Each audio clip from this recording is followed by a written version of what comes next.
24 cars on this 2-mile track ready to go, and they'll come out of this 35 mile an hour, as Townsend said, hairpin, to pack up, grid up, try and form, and as soon as it goes green, they'll go racing no matter where you are on the track. It's time to bring the action. Really bad start by Will Power. He lost positions. Pagenaud coming up the outside, preferred braking line, but Will wants it back. Here come teammate on teammate. Power on the inside. Oh, Pagenaud got hit by Rahal. Rahal into the back of Pagenaud. Pagenaud with the perfect 360, but you have to think there's damage to the back of the 22 car.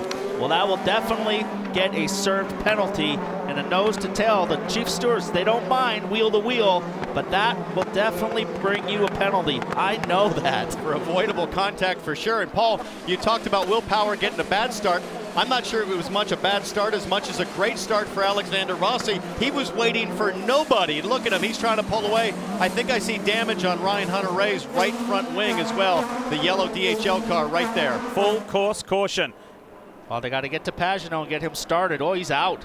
Rear damage, so he could be out of the race. It looks like the wheel is broken. He got hit so hard. Oh, wow.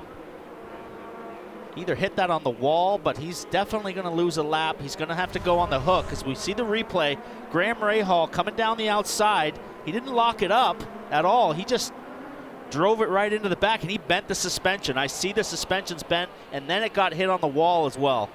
And Ryan Hunter-Reay in the yellow and red car taking avoidable and evasive action, I should say. This is real time. Look to the left. Hard hit. Let's go back to racing in Long Beach and get through turn one cleanly. It is Alexander Rossi with a great restart over Will Power. Look at the gap. Alexander Rossi all weekend is saying, I'm not waiting around, I don't care, I'm going, and he is on his way. As you see the red box at the top of your screen, the drive-through penalty for avoidable contact for Graham Rahal. And that'll be a drive-through penalty issued to the 15 Total Honda. That will take him out of the mix at the top of this field, but what a restart from Rossi. Terrific. Good start by Wickens and Hinchcliffe. Hinchcliffe up to 6th now, Wickens up to 8th, but Rossi pulling away. So Simon Pagenaud bounced out of this race at the very first turn. He's with Marty. And obviously very frustrated. You only make it one corner, and that's not a good thing for a former Long Beach winner. What was your take on the contact by the 15? I don't know. I'd have to review the video, but seems like felt like he never broke. So yeah, it's a real shame. So now the shame is the car is totally repairable. We just need to change the toe links and we're good to go back out. So could be very costly in the championship, and it's weird call. Real shame. We had a really good DXC technology car this weekend. I don't know what else we could have done. So on to the next one. Graham is getting a drive-through penalty right now. You hear him drive right behind you. Does that kind of fit the crime, you think? Well, my race is done. I didn't even make one corner, so I had a car to win the race today. So I don't think anything is gonna solve my pain or my team's pain. So it is what it is. All right, and he mentions the car is fixable. They just need to get it back to pit road, but I don't think that's going to happen, guys. So Simon Pagenaud out here early and very disappointed. Kanaan all over the back of Robert Wickens for 7th and 8th right here. Sebastian Bourdais right in front of Wickens, so he's sandwiched by 2 former champions, and that's some tough competition right there, Townsend. It really is, but he's going to learn a lot, especially following Sebastian Bourdais. Wickens, such an intelligent driver, sensational in the first 2 races. We talked about it at Phoenix, and you really get to learn a lot in these early stages. And for every driver, learning what tire you're going to want to go with at the end of this race lead. You want the softer reds, the harder blacks that might last a little longer. So quickly digesting the feedback is important. Remember, 105-degree track temperature. It was 75 for this morning's warm-up. Look at this. This is the Honda onboard camera out of the back of Sebastian Bourdais' car, looking at Robert Wickens. This is 7th on 6th, and Tony Kanaan looming in the background. Meanwhile, up front, Alexander Rossi has a 2.5-second lead over Will Power, and Scott Dixon running 3rd. Here comes Kanaan up the inside of Wickens. Oh, they're going to hit. He makes it work. Good, clean pass, TK. Joseph Newgarden making his first stop, so I didn't believe him when he was telling me we might consider a 3-stop. He was telling me the truth. You see a big front wing adjustment there for Newgarden, so one of the front runners looking, unless there's a lot of yellow, at 3-stop strategy. Matthias Leist also in early.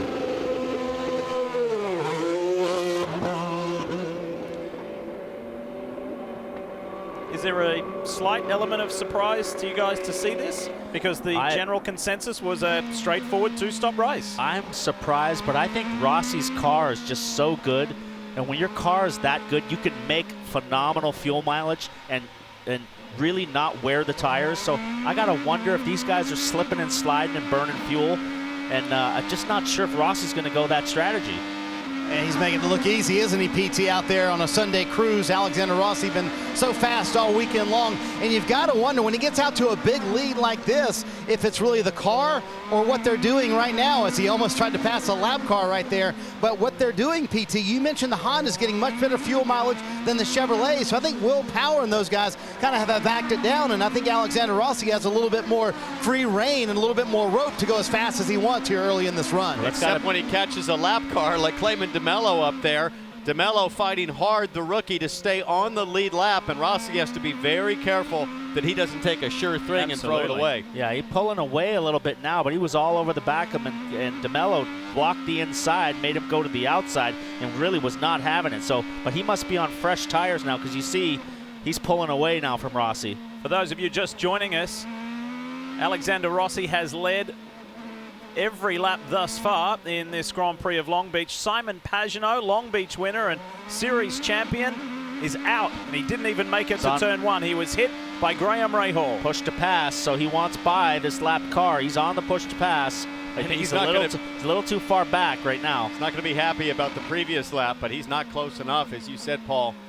So DeMello doing a good job, and you're right. DeMello pitted on 14, so lap 14, he's on a 3-stop strategy. Fresh tires, and you see the hedge and the dirt in the fountain as DeMello climbs the curb. And look, it's not emergency sirens just yet, but Rossi has lost half a second to Will Power. What a fantastic race for Alexander Rossi thus far, with 60 friends and family looking on. The California kid would love nothing more than a win here at Long Beach. 3 laps till they pit. You hear Rob Edwards say pit 3. Maintaining that gap at about 3.5 seconds. So this is not really costing them a ton of time. But you've definitely got to see. We're going to see here in the next couple laps whether the Chevy can make the fuel mileage that the Honda makes, as we see Wickens now coming down pit lane in a Honda. Again, a very impressive performance for the rookie, Robert Wickens. Pit stop number 1.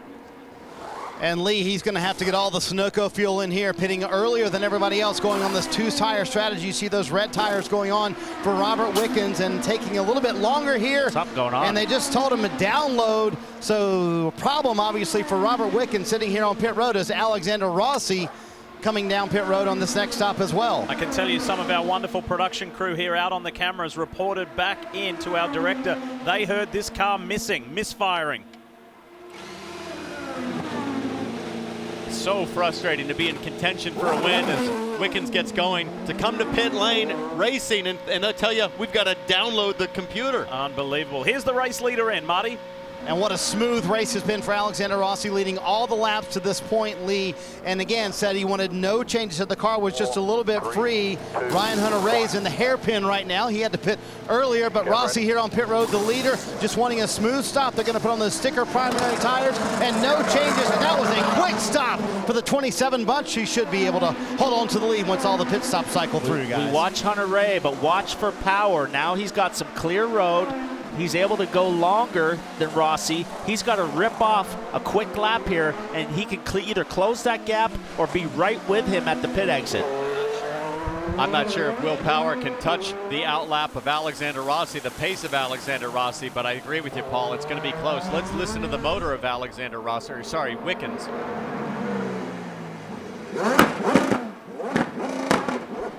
That to me sounds like a gearbox issue, so perhaps they were resetting the GCU, the gearbox control unit, because it sounded like he couldn't find a gear. And luckily, during all of this for Alexander Rossi, clean racetrack. No traffic in front of him. He's turning quick laps right now. So it's going to be very close, I think, Paul, after these guys cycle through with Power, Dixon, and Bourdais. But what's pit delta here? 30, 35 seconds? Something like that. So it's a 32 second. Now it's down to 31 seconds from Power to Alexander Rossi. It'll be very close. We'll see if these guys all come together and have a drag race on pit road, NHRA style, three up. So we'll see. They definitely don't want to hang around behind these lap cars for too long. Do you think they made a mistake leaving Power out for that extra lap?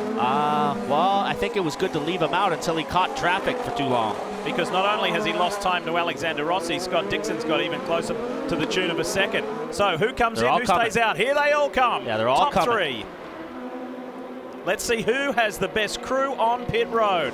Well, Lee, they call Scott Dixon the Iceman, not only because he sneaks up on you on track, but he's also been silent on the radio this entire time. The team is just going to switch from those Firestone Reds to those sticker blacks and to turn a front wing, Marty. And the point the guys in the booth were making, Katie, a moment ago about the fact that Alexander Rossi was able to get on that clean racetrack. That was key. Will Power here with sticker primary tires 8-9 on the stop of Sebastian Bourdais with the sticker red tires and the drag race down pit road. We'll see where they cycle out with all the leaders. Oh, They're going to be right there. Guys. They're going to be Here right comes there. Rossi.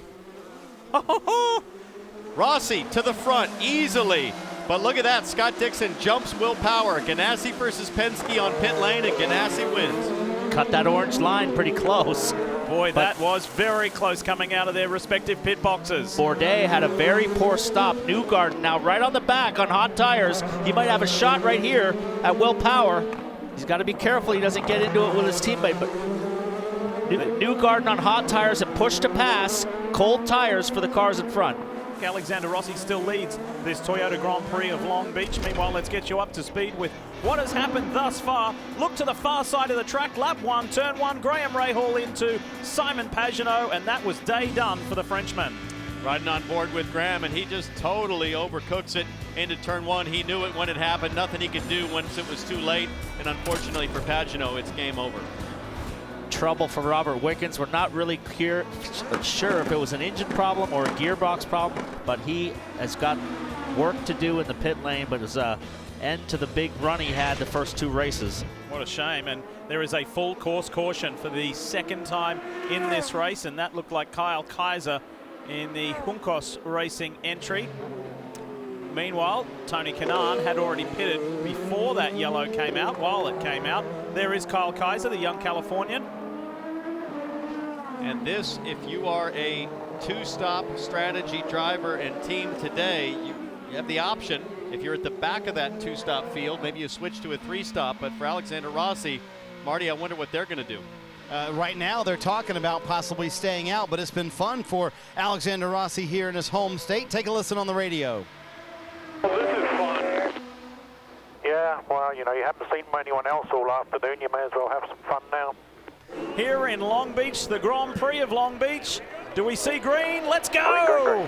Alexander Rossi does go. He gets another blinding restart. And for Alexander Rossi, a huge boost that there's 3 lap cars between Rossi and the orange car you see. That's Scott Dixon.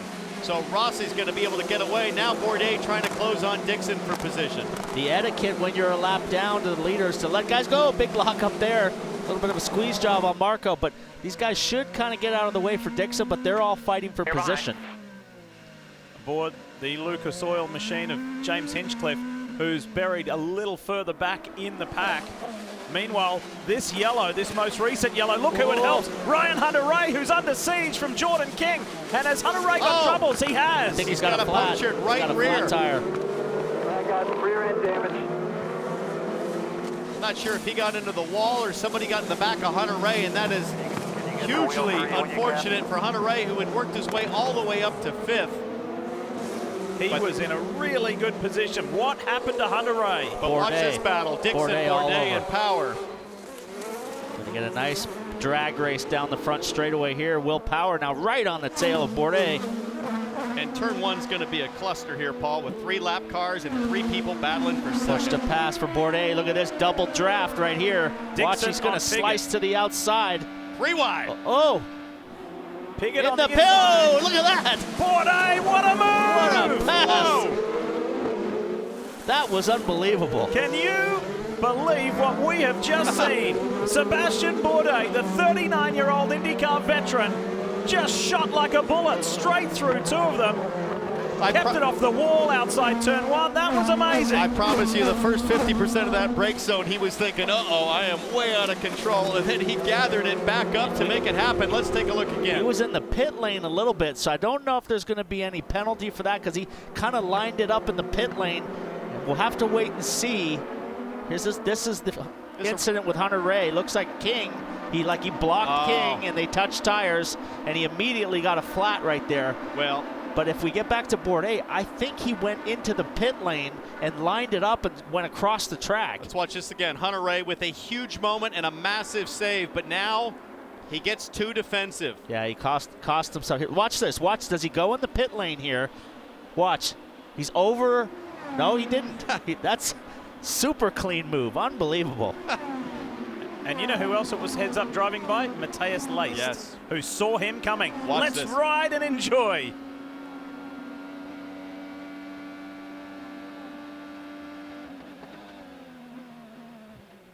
Well, he did cross over that blue line. I don't know if there's a penalty for that or not. Paul, I've been watching the Long Beach Grand Prix since I was 12 years old, and I have never seen a move like that in turn one work out. Awesome. So someone's watching after this Frenchman today. Usually a move like that ends up in that driver's right wall outside on the exit of turn one. Along with others. Yes.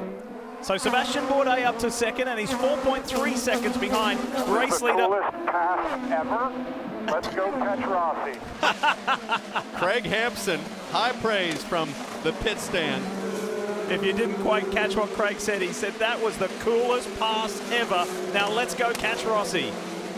Hey guys, I'm going to take a little bit of luster off that pass of Sebastian Bourdais. Race control says he has to give the position back to Dixon. He went over the line on pit exit. That's what I thought. I saw him go over that blue line into the pit lane, and he's going to have to back up.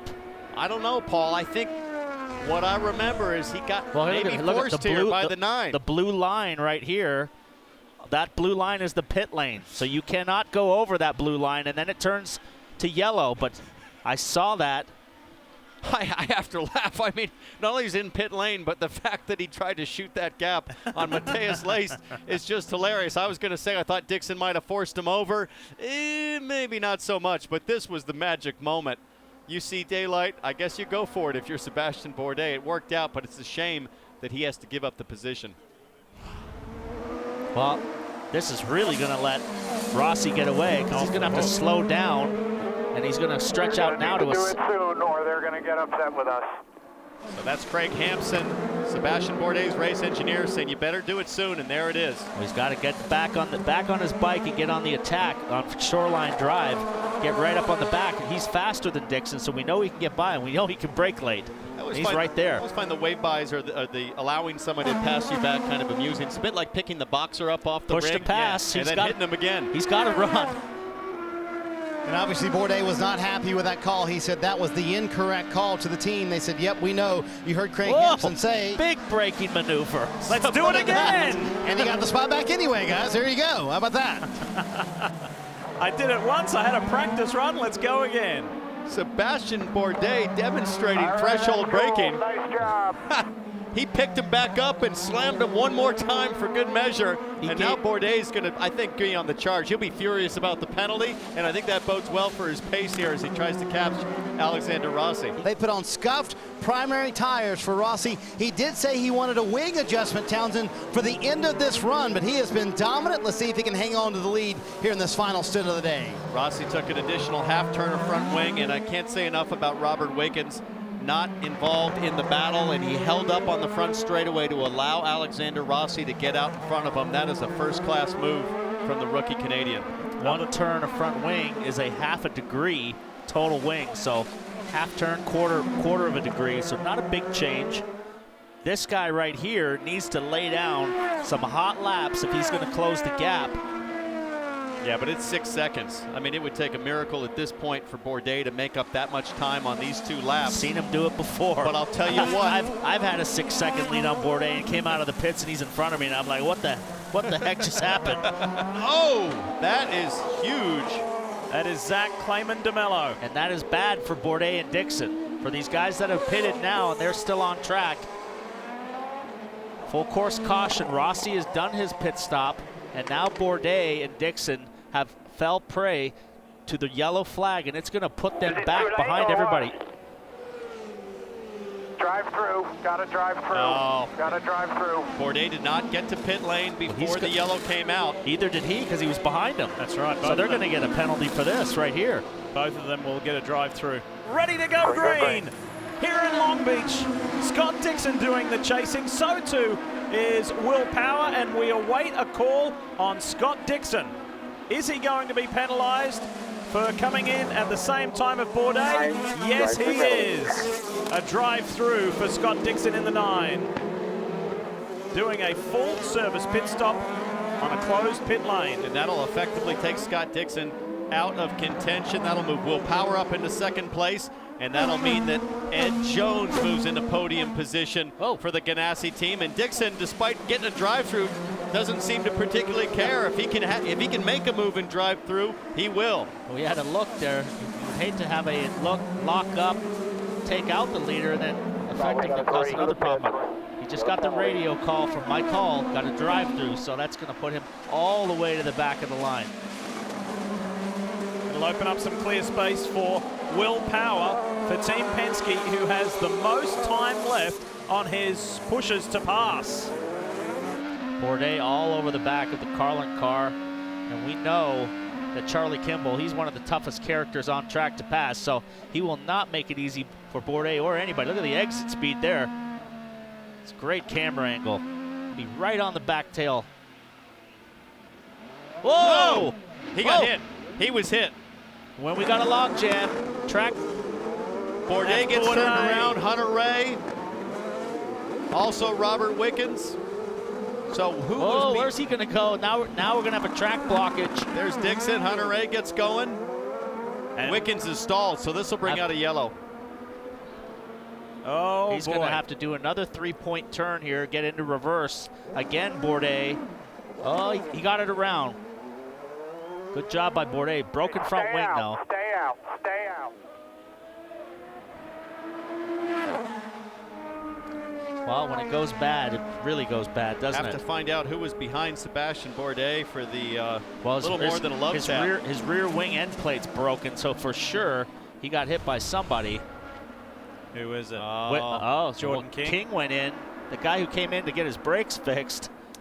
And how many times have we seen that at Long Beach, guys? An inexperienced driver passing a car. King was passing Hinchcliffe and didn't intend to hit Bourdais, but that happens all the time in the hairpin. Watch that silver bullet in second. Can Will Power go with Alexander Rossi, who has been a master on the restarts today? Let's go for it. And Rossi's already gone. Once again, Alexander Rossi rolls the power on like a maestro out of turn 11, and look at the gap already to Will Power. Used. Good start. Here goes Newgarden on the inside. Whoa. The Hinch all locking up on Charlie Kimball there. Great control, James. Avoids an incident down in turn 1. Rossi already showing his dominance. He's got a nice little gap on Power. Power's got to use the push to pass. Like we said, he can use it every lap, every straightaway, almost to the end of the race. So he's got to utilize what he's got in his bag of tricks. As Ed's now under Veach looking at a podium right here. Zach Veach has done an awesome job today. So too has Ed Jones. It's Andretti versus Ganassi. Veach pulls out of the draft. Outside, up there at turn 9. Nope, that's the long way around. There's a big angry wall waiting there. Yeah, don't hang out there for too long because you'll end up in the wall and the marbles. But look at the guy who's lurking right behind. It's Rahal. These two guys slip up and he'll be on the podium. Big run by Rahal right now, but he doesn't have much push to pass. Veach wants to make a move, but he also wants to get away from Rahal and Marco Andretti, who are just behind, and they're coming hard. 3.5 laps, not even that left in the Long Beach Grand Prix of 2018. Alexander Rossi. He's had 2 race victories before in his career in IndyCar, Oh, and by the way, one of them just happens to be the 100th Indianapolis 500. And I said Power had to draw Rossi into using push to pass, but the opposite has happened. Alexander Rossi has pulled Will Power into burning it up, and now they're dead even.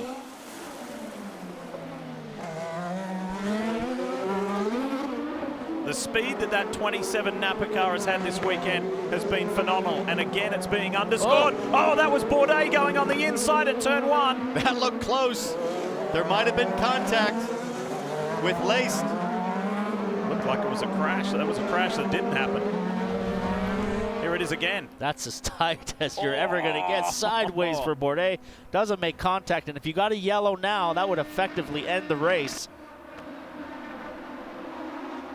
Hey, he's not going to win the race, but driver of the day is Sebastian Bourdais. He's got a future in the X Games. Oh, wow.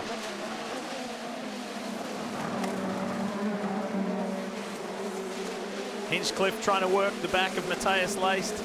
Tony Kanaan, unable to do so at the moment, possibly, as PT said, with that flat-spotted tyre.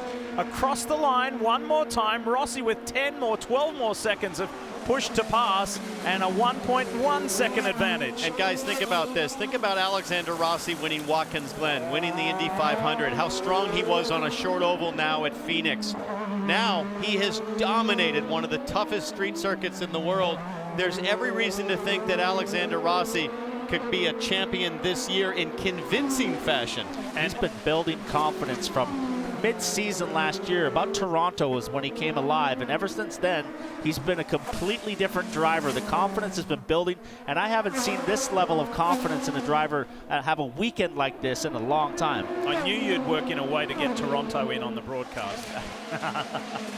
You know, it's been a phenomenal effort from Alexander Rossi, and he will lead the points in just one more lap's time. He will lead the points for the first time, but Power's not giving up. 1 lap to go. 2, 1 to go. Plenty of push to pass. That's the voice of Rob Edwards, the strategist for Alexander Rossi at Andretti Autosport. What a weekend it has been for this man here. And you know what I think speaks volumes about the IndyCar series, how competitive it is. As they run right now, you would have 5 different teams occupying the 5 top positions in the championship. Fantastic. We're in for a great season. Third different winner in as many races in 2018, with Sebastian Bourdais winning in St. Petersburg last weekend. Joseph Newgarden with that pass for the win with just 2 laps to go, and now a dominant performance from Alexander Rossi. The kid who grew up right here in California, left and went to Europe as a teenager, actually lived in the Czech Republic before going to Europe in the UK. And here he gets one of the best wins of his career in his home state. The Long Beach Grand Prix 2018 belongs to Alexander Rossi. What a win! Winner, winner. Good job, buddy. And Will Power will get second, and a phenomenal podium for Chip Ganassi Racing's Ed Jones. Leading all but 14 laps, Alexander. Is that the most dominant car you've ever had?